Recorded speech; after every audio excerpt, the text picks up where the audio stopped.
Il y a des gens encore ici qui pensent qu'un pont, c'est de relier un point A à un point B, mais non, je vous dis. Et si un pont, il pouvait parler?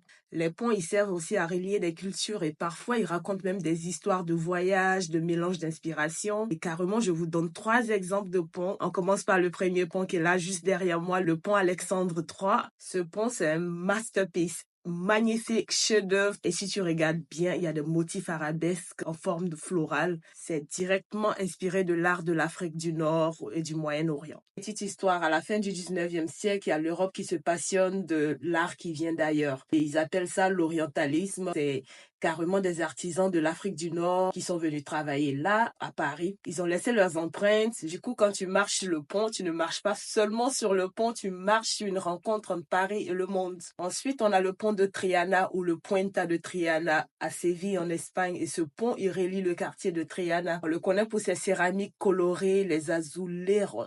Ces motifs qui viennent directement des traditions d'Andalouses, héritées des artisans arabes et berbères du Moyen-Âge. Ici encore, on a gardé près de 700 ans de coexistence, d'échanges culturels et de savoir-faire. Puis on a ce pont moderne, là, Hassan de Rabat, au Maroc. Aujourd'hui encore, des ponts comme celui de Rabat continuent de raconter cette histoire. Des architectes marocains et européens qui travaillent ensemble pour créer quelque chose de nouveau et de beau. Peu importe les siècles, les ponts, ça continue de relier en fait. Un pont, c'est plus qu'un bout de béton, c'est une promesse, celle qui dit qu'on peut toujours aller vers l'autre. Dépasser nos rivières, dépasser nos différences. Ces ponts nous disent carrément, regarde autour de toi, tu vois que déjà tout est lié et ce depuis très longtemps.